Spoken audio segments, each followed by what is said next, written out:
Hello beautiful soul! Welcome back to my channel. This is Meicha Amir from Japan. Kabayan Gemini, this reading is for you. Tao na nakakonect sa'yo.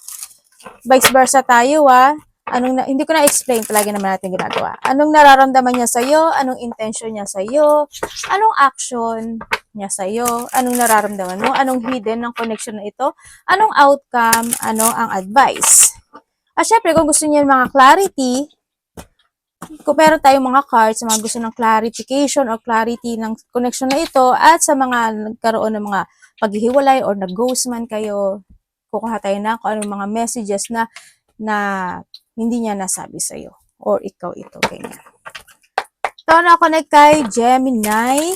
Ano ang nararamdaman mo kay Gemini? Kapatid, anak, magulang karelasyon, pero paano natin ang iyong connection. Energy reading, sa mga gusto magpa-personal reading, same lang po ang aking FB Messenger. Same lang dito sa pangalan na to. At mag-ingat kayo sa mga scammer. Okay? Sa mga peking nagpapanggap na ako. Anong nararamdaman mo kay Gemini? Vice versa tayo. Anong nararamdaman mo kay Gemini? Vice versa. 5 of Cups. Ano ang intention mo kay Gemini? 5 of Swords. Okay. Ano ang action mo kay Gemini? Vice versa, the Tower. Oh my God. Anong nararamdaman mo, Gemini? Okay. Ano ang hidden ng connection na ito? The Nine of Pentacles. Oh, intindihan ko na. Okay. Ano ang outcome? 6 of Wands, advice.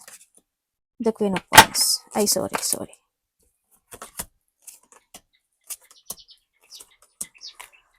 Okay, Gemini. Okay, Gemini.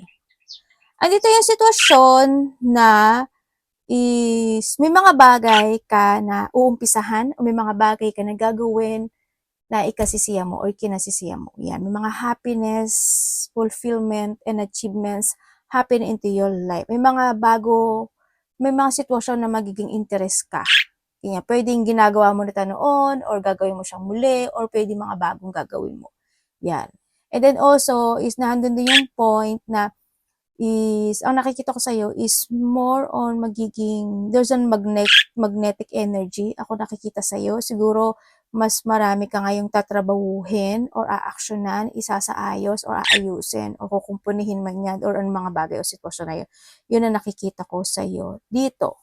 Yan. May mga sitwasyon na parang ikinaya-excite mo, magiging more on adventurous ka this time. Andun din yung point na magiging very creative ka this time, ganyan. Nandun yung high energy mo sa isang bagay, isang sitwasyon to achieve yung bagay na yun. Yung sitwasyon na yun or yung bagay na yun. Andun din also is the abundance is coming, pagdating sa iba sa inyo. May aces ka, oh. The Cups.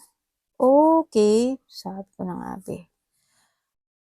Okay, andito yung sitwasyon din na may mga papasok na pera sa'yo. Sa iba sa inyo. Parang meron kang isang bagay o sitwasyon na nire-reveal din mo. Parang you reveal din something or may ini-instructure ka na isang bagay, isang sitwasyon sa buhay mo. Ate, matutupad ka. Yes, matutupad siya, no? Pero, kasi di sa Nine of Cups, matutupad mo siya as long as you give your effort and hard work dun sa bagay na yun. Mas magko-complete siya, no? Ang sinasabi dito. Kasi, nandun naman yung point, Gemini, na you have a leadership energy. Kumbaga, is, kaya mo siyang, you have a kakayahan para magawa yung bagay na yun, no? Yun. Is more magbigay ka pa ng focus and effort. Kumbaga, nandun yung point na yun. And then also, ang nakikita ko rin sa'yo is may mga papasok na pera. Tulad ng sabi ko, there's a reward, achievement, tulad ng sabi ko kanina, and success happen into your life. Merong pangarap or meron kang hinihiling na makakamit mo siya. Yun ang sabi dito. Andun din yung point na may mga tao ka na makikilala. No, may mga tao ka na mga bagong makikilala, magkakaroon ng mga bagong dealing, pag-uusap, partnership, or nahandoon yung mga point na meron kang mga aaralin o pinag-aaralan to growth. Parang nandun sa point na yun. May mga bagay ka na you are more on focus and you give your effort dun. And then also, sa iba dito is, there's a union situation, ano, ako nakikita dito. Magkakaroon ng mga union situation. And then also is, meron din akong nakikitang papers and documents, Gemini. Hindi ko alam in what way, kung saang, yung ba yung trabaho mo, or meron kang mga asikasuhin, o dapat asikasuhin. Pwede nga doon sa point. Tingnan natin ang nararamdaman niya sa'yo. Ano namatay yung ano natin, no? iPad. 5 of Cups.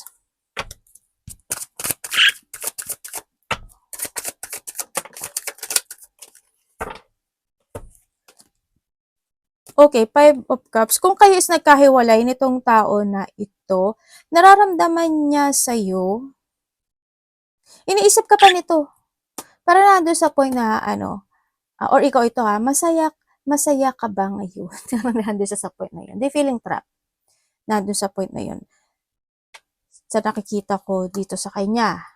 Pero we have the two answer kasi, no? Dito sa situation. Pero nandun siya sa point na, ang nakikita ko dito parang nahahatak siya na nakaraan. Kasi feeling trapped itong tao na to eh, kasi nandito pa siya oh. Yun, masaya ka daw, naging masaya daw siya sa'yo, no? Kasi let's say we have the sun, naging masaya siya sa'yo, nandun yung point na nararamdaman, sa mga nagkahiwalay, nagkaroon daw siya ng disappointment sa'yo. Hindi ko alam in what way. Or maybe this is yan, may mga disappointment. May mga naging maling desisyon in this connection. Nando sa point na yon. Kung kayo naman is by third-party relationship, oo, kasi isa dito trap eh. Isa sa inyo trap. Yun. Ang nakikita ko dito. Nagkakaroon ng pag-iisip kasi natatrap siya. Para nandun sa point yung isa eh, magiging okay pa ba kami? Ganyan. Parang nandun yung sadness talaga. Isolation, sadness, loneliness, tsaka yun. Kasi with the sun, umaasa siya. Umaasa pa rin ang isa na magkakaroon ng recovery or magiging okay or magiging masayang muli. Pero nahandun yung doubt, no? Kumbaga nahandun yung doubt na naghihintay talaga siya or nahandun yung point, hindi niya alam eh kung ano yung gagawin. Kung mag-i-stay pa ba siya or hindi, or mag-action or hindi. Parang may mga bagay pa siya na want to discover or may mga bagay pa siya na hindi ko alam kung something doubting lang talaga o nagpe-prepare na siya nandun sa point na yun. Tingnan natin ano dito sa outcome. Dito sa outcome kasi, kung titingnan ko dito, aalis na to. Nagpe-prepare siya to move on. Ay, oo nga, hindi nga ako nagkamali. Patay tayo dyan sa may mga third party ha. Kaya isave nyo hanggat maaari yung relationship nyo kung may third party kayo. Okay. Sa mga walang third party, nararamdaman niya sa'yo, Gemini, may lungkot siya hindi ko alam why. Masaya naman siya, masaya ka daw, masaya ka usap, masaya kang kasama, or masaya siya sa'yo.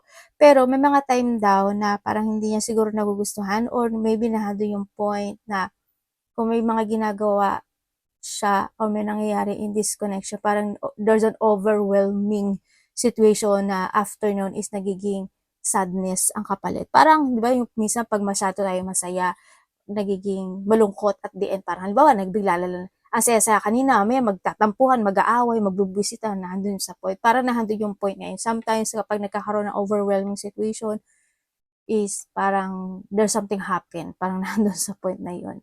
O, kaya, balance lang, kailangan, ano, yun. May konting mga disappointment lang, syempre, handi yung lungkot and disappointment, but still, handi naman yung saya na nakikita ko sa kanya dito. Sa situation.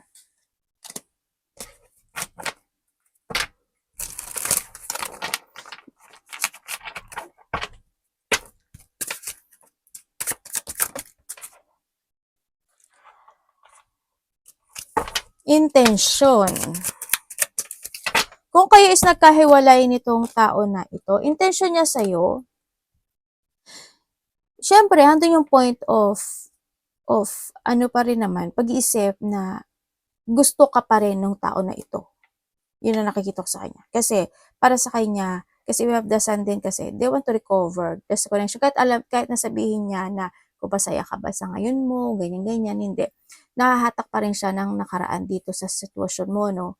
Intention niya sa'yo, yun, they want to talk to you, and sinasabi, may lungkot kasi siya, siguro andun yung panghihinayang, or andun yung point na, okay naman siya ngayon eh, siguro nababalikan niya lang, pwedeng nandun sa point na yun, either nababalikan niya yung situation, o nandun sa point na parang kasi andun yung gusto niya kausapin ka, dito, andun yung point na, nininid ka pa niya, nitong tao na to, no?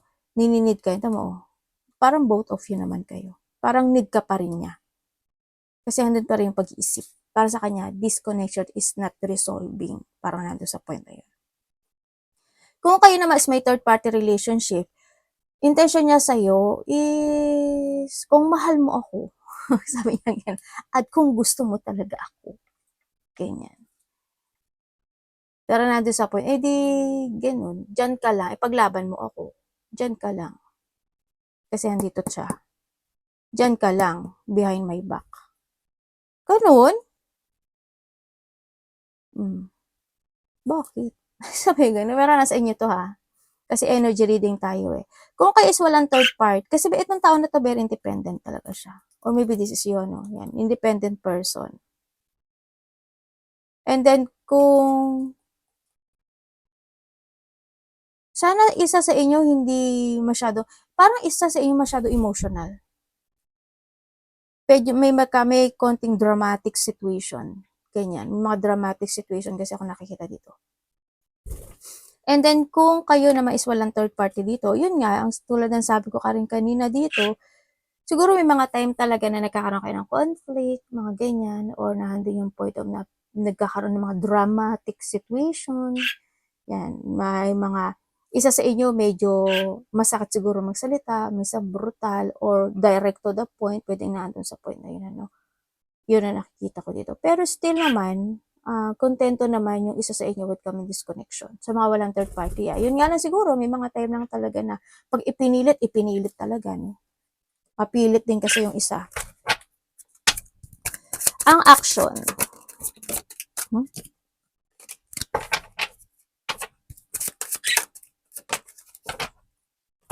Okay, when it comes sa action, sa mga nagkahiwalay dyan, sa mga nagkahiwalay, action niya, wala. Wala ako nakikita ang action dito sa situation. Parang handle lang yung point of they starting a new beginning in life. Parang nagpo-focus siya more sa pamilya niya, ganyan. O sa mga tao na pinapahalagahan siya, ganyan. Hindi ko nakikita na, kasi walang action ako nakikita. Walang, as in wala. Andun na rin kasi yung boundaries pagdating dito sa connection na to. Yun. And then, kung kayo naman is may third-party relationship, ay pagsikapan nyo, no? Kasi andito na yung point na na nararamdaman mo na rin naman na inaabuso ka na, nararamdaman mo na rin naman na hindi na siya same ng dati, di ba?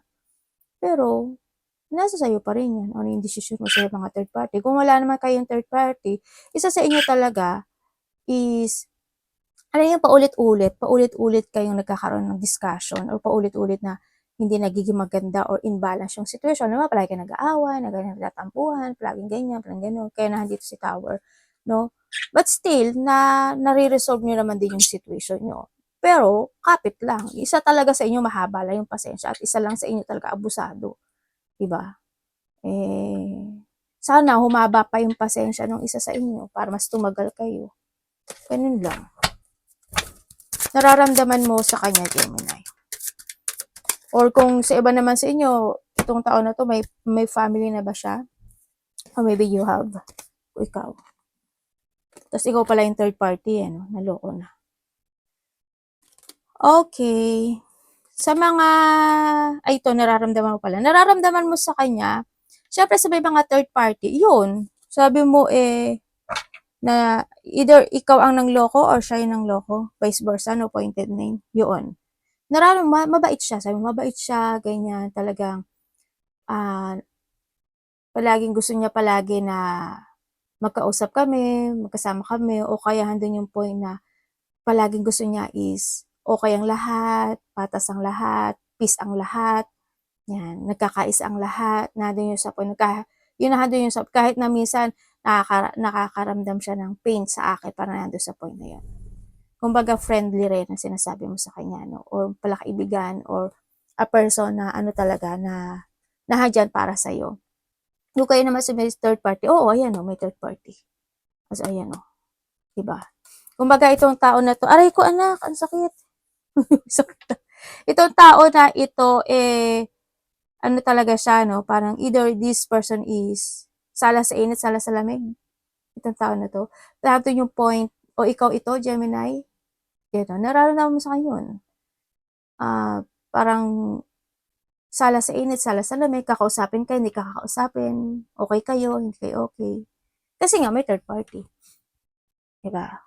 Kung kayo naman is, walang third party, na hindi yung nararamdaman mo sa kanya, siya yung tao na, a person na nakakaramdam ako sa kanya ng love and support, a person na talagang I can lean on, ganyan, a person na kahit na minsan may mali ako, kahit na minsan pag inaya ko siya, ganito, pag kinausap ko siya, okay naman, ganyan. Kumbaga, kahit na minsan may mali ako, nandiyan pa rin siya, nandun sa point na yun. O, di ba? Kailangan magpakabait, kasi mabait yung kung sino man yan. Para hindi kayo magkahiwalay. Mahaba lang talaga yung pasensya ng isa dito, eh. Okay. Ano ba to? Hidden. Ang hidden itong connection na ito,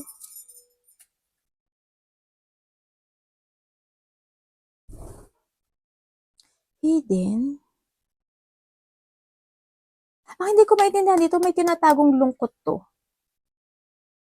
Itong tao na to, itong energy na to, matagal na. Hindi ko alam in what way. Or pwedeng may mga sitwasyon na nakapagpapahatak sa kanya sa nakaraan.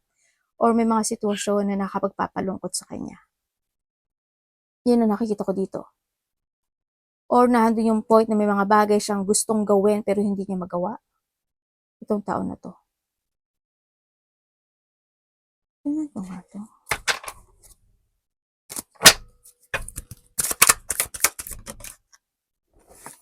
Oo nga. Hindi nga ako nagkamali.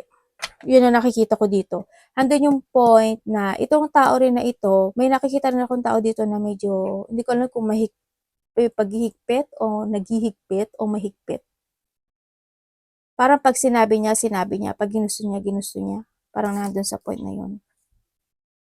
Tapos iba naman dito, parang ano lang, yung isa sa inyo, parang chill lang. Yun, parang, yun lang, chill lang siya. Yun. Pero ingat kayo, no? Kasi dito sa energy na to, meron ditong tao na parang darating yung time, magdi-disconnect kayong dalawa. Darating yung time. Magkakaroon ng disconnection. Disconnected. Kaya hanggat maahaba yung pisi ng isa sa inyo, magpakabait yung isa at tumino.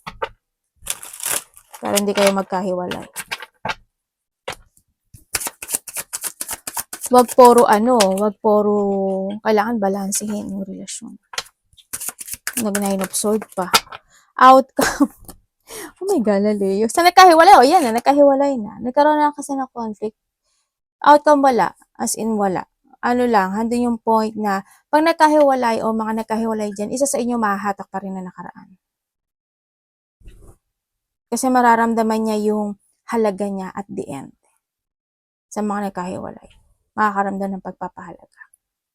Ganon. O, diba? Nasa huli ang pagsisisi. Ibig sabihin. Okay. Sa mga may third party, dito sa sitwasyon mo, dito kasi sa sitwasyon, syempre dahil nga sa may third party, handun yung point na, hindi na rin, nami-misalignment na rin kayo, no? Kasi isa dito mataas ang ego. Pero kung kakapit ka, kumapit ka. Kasi andun naman yung point na sabi naman ng isa, kung gusto mo ko, sundin mo ko. Nandun sa point na, dyan ka lang. O diba, patay na, loko na. Ganun sa mga walang third party relationship, yun, ang nakikita ko dito, may mga time na magkakaroon talaga kayo ng mga disagreement, conflict, ganyan. May mga time na isa sa inyo is sana, medyo, hindi ko alam kung palautos siya or kailangan ba siya ang masunod, mga ganun sitwasyon. Pero, kasi ako sabi ko sa inyo, magpakabait kayo. Pag ito, naging tower at natauhan yung isa, pagkakahiwalay talaga kayo niyan. Advice. Maging mabait kayo sa karelasyon nyo. Or kung sino man itong tao na to. When it comes sa advice. When it comes sa advice, is sinasabi rin dito na tanungin mo daw yung sarili mo kung ano talaga yung gusto mo sa buhay mo. Kung ano yung enjoyment mo, fulfillment, and happiness mo sa buhay mo. Magplano ka daw na maigi. No? Hanapin mo yung liwanag o ilaw na gusto mo sa buhay mo. And then, or yung place na gusto mo, or yung ikakasaya mo talaga. Ganun ang sinasabi. And kung kailangan mo daw ng tulong ng ibang tao, humingi ka. And syempre, you need to speak out and be confident sa lahat ng mga sinasabi or ginagawa mo sa buhay mo. Mag-focus ka lang daw sa mga pangarap mo sa buhay mo, ganun. And think to the future, be stable, pahalagahan at mahalin mo yung mga tao na nagpapahalaga at nagmamahal sa iyo. Yun ang sabi dito, no? And be creative. Be creative, be adventurous, and andun yung point na jump to your passion, ang sinasabi dito, no? Yun. Be playful in a good way, lalo na kung may mga bagay ka na gusto mo talagang gawin at subukan. Gawin mo yung pwedeng makakatulong iyon sa iyo dito, no? Yun ang sabi dito. And then yun nga, kung may mga bagay o sitwasyon na kailangan mo baguhin, lalo na yung mga perspective in life, o kaya kung may mga bagay na kailangan na i-let go, o mga bagay na hindi mo kailangan magsayang ng oras, why not, diba? Let go and change it, ang sinasabi. Kung gusto mo lang naman, nasa sa'yo naman yun. Kasi minsan sayang din yung oras, kumbaga. And hot and cold, uy, may mga away-bati, ano, in and out, in and out. And black and bless. Boundary, no contact and closure. Sa iba sa inyo is they put boundaries or nandun na talaga yung point na lalo na yung mga nagkahiwalay. Siyempre, kung mga bago pa lang kayo nito, mag-ingat ka, no? Kasi nandito to. Mag-ingat ka sa mga bagong may mga nakakausap kayo or bago dito, handun yung point na may mga pagsisinungaling o yung mga hindi sasabihin ang isa sa inyo. Soul comeback online, energy return, alignment, spiritual. Iba sa inyo kasi is yung lalo yung mga nagkahiwalay ito, no? O kaya yung mga may third party, siguro mas more siya nag-focus sa sarili niya, o kaya iba yung mga nagkahiwalay na is nagkaroon siya ng alignment sa sarili niya o nag-align na siya sa mga gusto niyang gawin sa buhay niya. And left on read. Ignore message, seen, no respond. Pwede may mga nagte-text na hindi nire-replyan o nahandin yung point na gusto mag-text kasi andito rin si ano, 'di ba? Hot and cold, maaring isi-send, wag na lang isi-send, hindi. Pwedeng nahandon sa point na 'yon. O may mga nag-i-ignore ng mga messages, ano?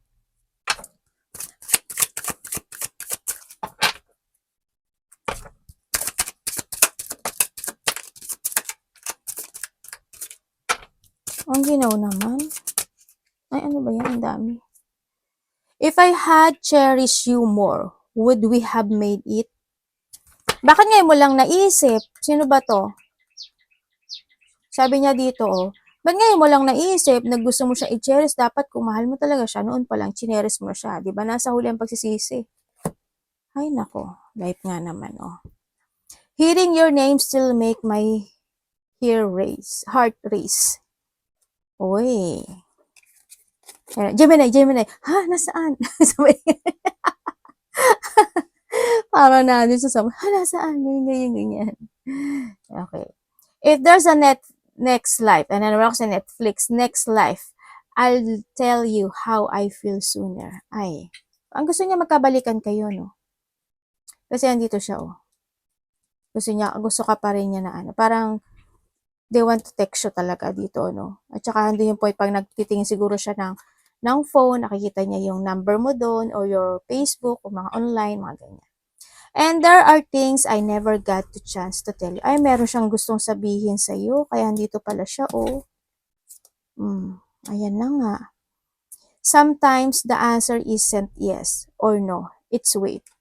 Etong tao na to, naghihintay to ng tamang panahon, tamang pagkakataon, o tamang sitwasyon to connect you. Kasi nandito yung in and out situation. Ando yung point na they feel na there's a boundaries or siguro nakikita niya na masaya ka na or okay ka sa life mo na doon sa point na yun. Nagpo-focus naman siya sa sarili niya. They try to connect more sa sarili niya, sa kanya spiritual. Nandun siya sa point na mukhang okay naman din siya. Pero still pa rin naman, still, andito yung cherishing up. No, nandito yung point na yun. Na sana ganito, sana ganyan. And they try pa rin na magkaroon ng connection kayo nitong tao na to. Okay. Arigato naman sa God bless.